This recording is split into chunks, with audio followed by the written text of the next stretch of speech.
Yo, what's up, guys? My name is Oliver Hayes. I'm alongside Leo Rivera and Liam Howard, and we are here at the T-Mobile Center in Kansas City for the Big 12 Championship. We have Oklahoma State and Cincinnati warming up, behind us, and they're going to tip off in just a little bit. But we are here for the number 16 Colorado Buffaloes, who take on the number 9 seeded TCU Horned Frogs in this first round on this opening Tuesday. But before we look at that, we have a number of games today, 4 in total, some fun contests in the bottom half of this conference tipping off. So I'm wondering what you guys think so far, your first interpretations of the arena, the setup, the Big 12 Championship. What do you guys think so far?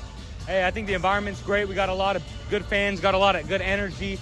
The Big 12 just as a whole has done a great job of setting this up, and I think we're in for an exciting slate of basketball.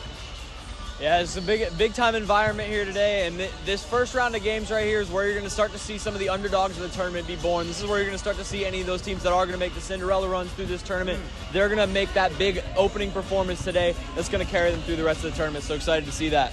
Yeah, I'm excited as well. I was out here for the media day, and that was just a great experience. So I'm excited to actually watch some basketball here in this arena. But before we get into the Buffs, like I said, we have the game tomorrow behind us. We have 2 games after the Buffs play because the Buffs play in that second spot. So I was wondering what you guys think about some of these other games. For this Oklahoma State-Cincinnati game, who do you think is going to win? You know, this is an exciting game considering much like the Buffs, both of these teams just played on Saturday. I'm going to ride with Oklahoma State to come in and get the victory again, just much like the Buffs did on Saturday.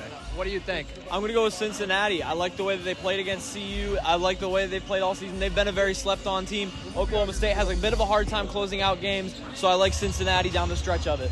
Yeah, from what I've seen, I've enjoyed Cincinnati as well. Obviously, before the season, they came to the season ranked, although they haven't, lived up to the expectations. They had the expectations for a reason. They've played decently as of late, so I think Cincinnati is going to get the win. But after Colorado plays TCU, we have K-State versus Arizona State. 2 teams that the Buffs lost to in the season series. I mean, the Buffs took a lot of losses in conference play. Don't get me wrong. But between K-State and Arizona State, who's standing out between those two teams for you guys? I think K-State is obviously the better team when you look at it on paper and the matchups that are coming out. I expect them to come out, play physical. Although Arizona State is good on neutral territory, I just don't see them coming to get a dub today. Personally, for me, I got to go with Arizona State. Arizona State was a team that I thought was very slept on during the entire season. They have a very young core, a lot of great size. I think they're going to bring that in this game today. It's going to be on display against Kansas State. And for the rest of the tournament, I think they're going to be an underdog team and maybe go on a bit of a run. Yeah, I think that's an interesting take because, like Leo said, they've been solid on neutral sites, but they have, BJ Freeman, their leading scorer on the year, he left the team, pretty recently later in this season. So I think without him and Arizona State being that number 15 seed, they haven't been able to put things together. So I think my money's on Kansas State. But that last game of the day, we have UCF versus Utah. What are we thinking for that game before we get into this Buffs game? You know what? UCF has had an up and down season all year long. They've been inconsistent. I just don't see them being able to put it all together here today and beating Utah. I got to go ahead and agree with that. Utah has been a team that they've knocked off some bigger opponents this year. They've come into these big games and they've shown they know how to perform. UCF, on the other hand, they have struggled. They were CU's first loss at home, and that's a big time loss right there. And yeah, I don't think they're quite ready for a big game like this against Utah. It'll be a close one, but I got to pick Utah. Yeah, I think I'll pick Utah as well because even though they lost head coach Craig Smith after a decent winning streak being Kansas and Kansas State, Utah has been playing decent as of late. And UCF, they just haven't been that impressive to me. They're pretty inefficient. Their offense isn't that amazing. Their defense also isn't too remarkable. But let's get into this Colorado game. They're playing the Horned Frogs. We saw Colorado beat them just a few days ago at the Event Center by 20 points in dominating fashion. The Buffs have been playing pretty well as of late. I was wondering what you guys are thinking, what you guys thought about their end of the season. You know, I think the Buffs put together a couple good wins towards the end. Obviously, there was an ugly slate to begin conference play. I think they're clicking at the right time. If there was any time to make a run to get some energy to get going, I think the 20-point win on Saturday rolls over in today, and I like to see them repeat some success they had against TCU. Yeah, I think this is a situation where CU's in the best situation possible. They've got the best structure of this bracket possible for them to put a run together. TCU, obviously, a team they had their biggest win of the season against.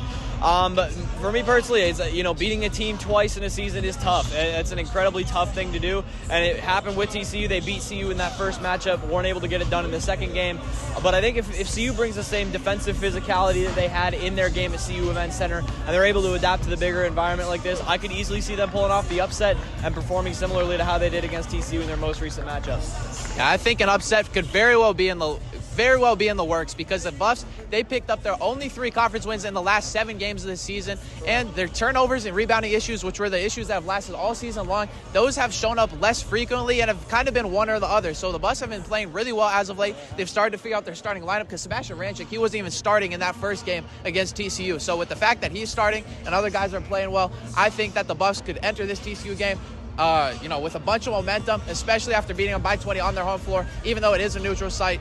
So, I don't know. There isn't much more for me to add. You guys have any closing thoughts? Regardless of what happens today, it's going to be an exciting week, and we appreciate y'all for staying tuned and look for our coverage for the rest of the week.